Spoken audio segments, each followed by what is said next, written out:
Existen casos que sobreviven décadas, incluso siglos, sin que nadie pueda dar una respuesta definitiva.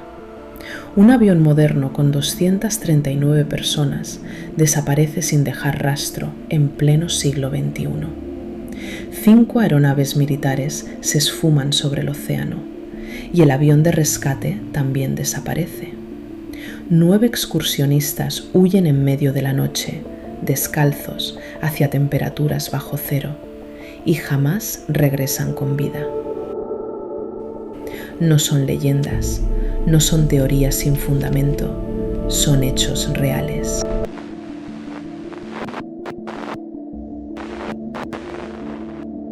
La madrugada del 8 de marzo de 2014, el vuelo MH370 de Malaysia Airlines despegó del Aeropuerto Internacional de Kuala Lumpur a las 12:41 de la mañana. Su destino era Beijing. A bordo viajaban 239 personas, 227 pasajeros y 12 miembros de la tripulación. El avión era un Boeing 777-200ER, uno de los modelos más seguros y avanzados del mundo. El capitán Zahari Ahmad Shah tenía más de 18,000 horas de vuelo. El primer oficial, Farik Abdul Hamid, también contaba con amplia experiencia. Nada parecía fuera de lo normal. El clima era estable. La ruta estaba programada para durar aproximadamente 6 horas. El combustible cargado era suficiente para más de 7. A la 1:19 de la mañana, mientras el avión se aproximaba al espacio aéreo vietnamita, el copiloto transmitió el último mensaje conocido a la torre de control de Malasia. Good night, Malaysian 370. Lo cual fue una comunicación rutinaria. Minutos después, el transpondedor del avión dejó de emitir señal. El punto exacto ocurrió cerca de la frontera entre Malasia y Vietnam.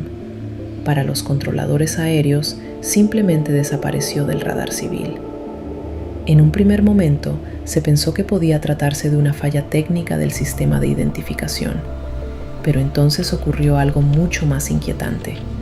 Los radares militares malasios detectaron que el avión no había seguido hacia el norte.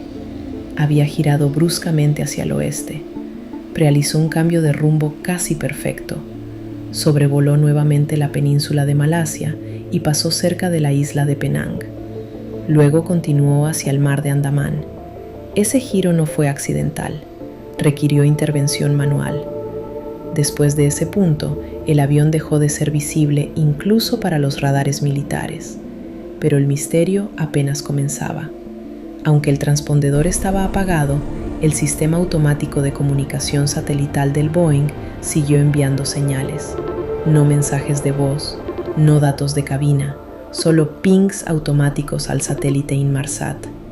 Esas señales se registraron cada hora durante casi 7 horas más. El último ping se produjo a las 8:19 de la mañana. Eso significa que el avión siguió volando durante aproximadamente 7 horas después de su desaparición del radar civil.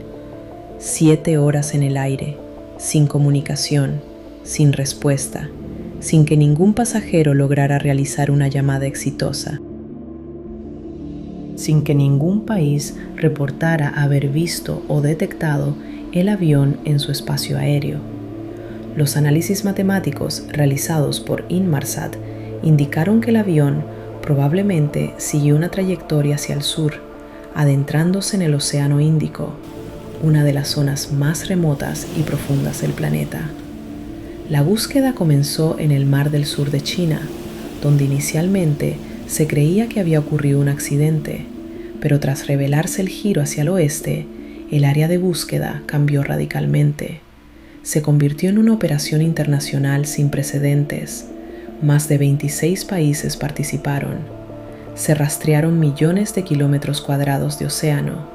Se utilizaron drones submarinos capaces de descender a más de 6,000 metros de profundidad. Fue la búsqueda más costosa en la historia de la aviación y aún así no se encontró el fuselaje principal, no se hallaron restos masivos, solo silencio.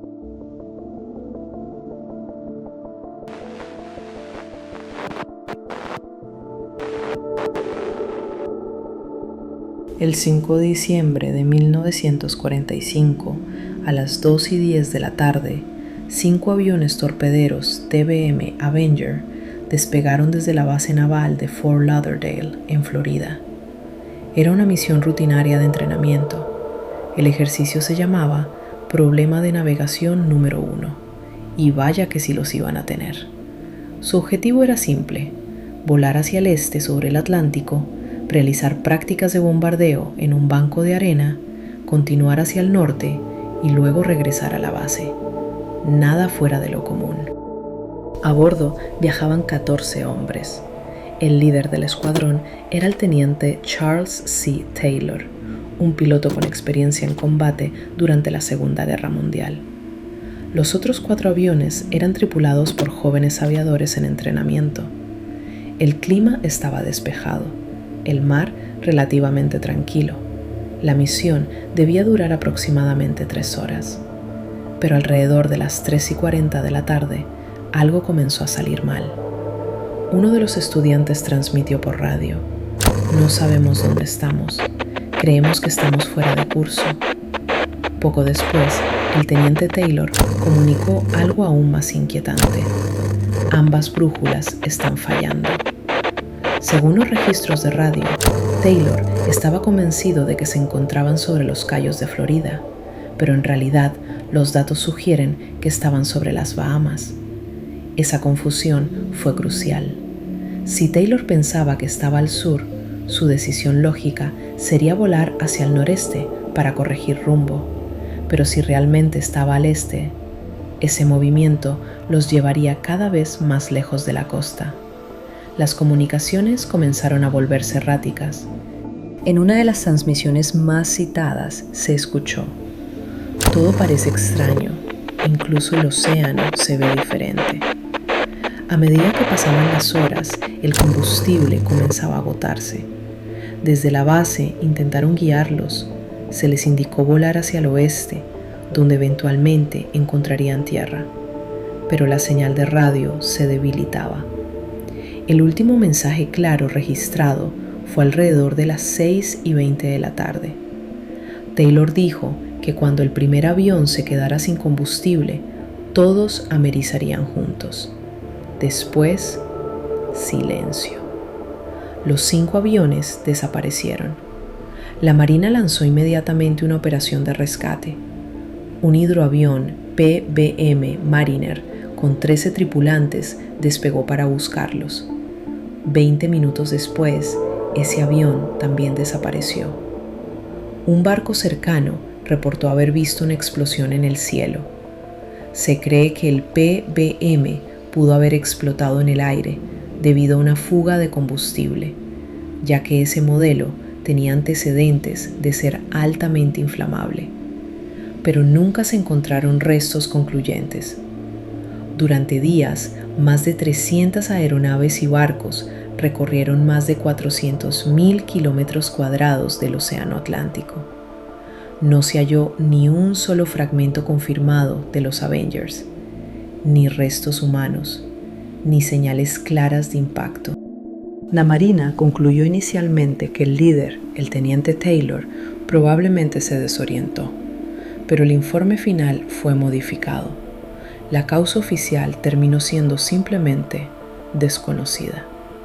Con el paso de los años, la zona donde desapareció el vuelo 19 comenzó a ganar fama y eventualmente sería conocida como el Triángulo de las Bermudas, un área del Atlántico que desde entonces ha sido asociada con desapariciones inexplicables de barcos y aeronaves, alimentando uno de los mitos más persistentes del siglo XX.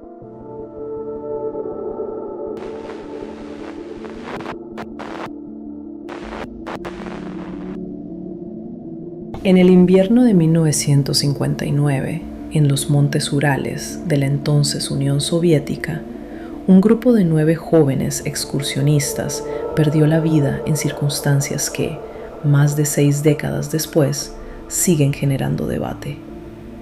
No eran aventureros imprudentes, eran estudiantes experimentados, acostumbrados al frío extremo y a travesías exigentes. El líder del grupo era Igor Dyatlov, un estudiante de ingeniería meticuloso y respetado por sus compañeros. La expedición comenzó con 10 integrantes, pero uno de ellos, Yuri Yudin, enfermó antes de internarse en la zona más inhóspita y decidió regresar. Fue una decisión que, sin saberlo, le salvó la vida. Los otros 9 continuaron hacia su objetivo, alcanzar la montaña Otorten. Para llegar, debían cruzar una zona conocida por los habitantes locales como Kholat Syakhl, que significa la montaña de los muertos. En aquel momento, el nombre parecía solo una curiosidad histórica.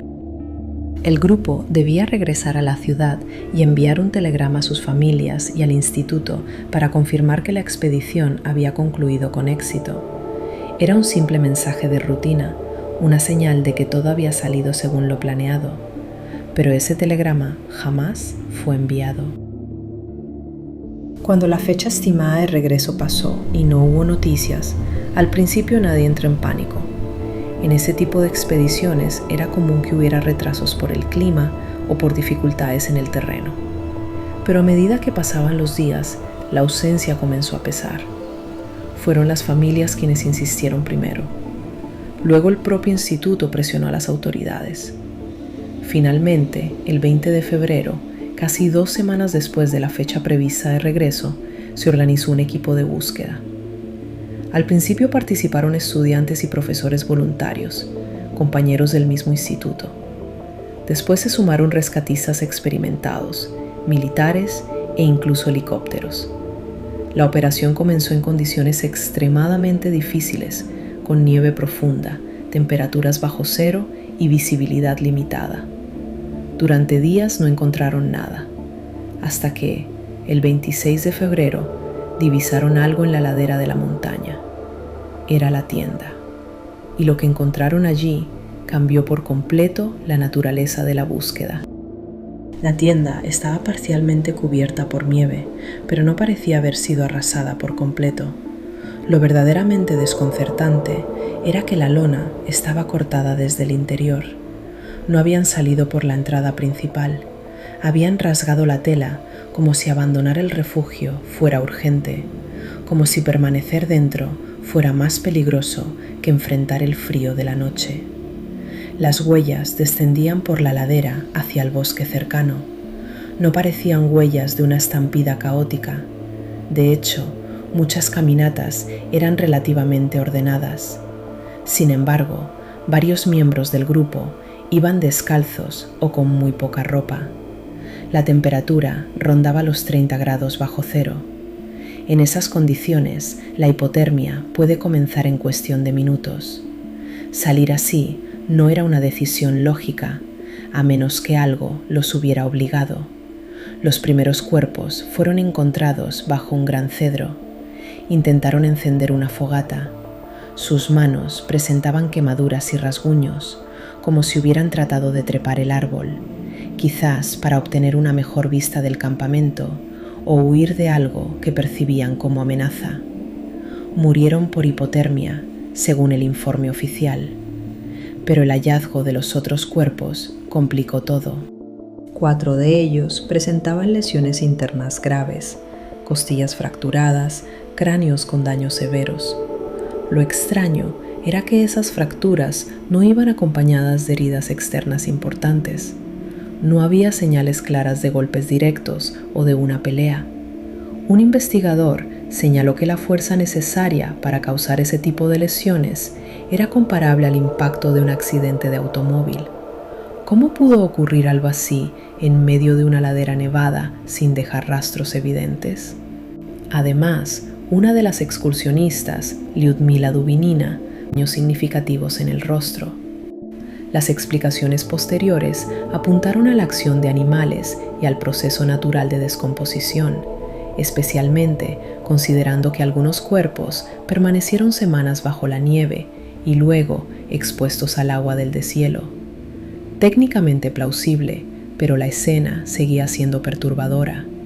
Y había otro detalle que alimentó aún más las teorías.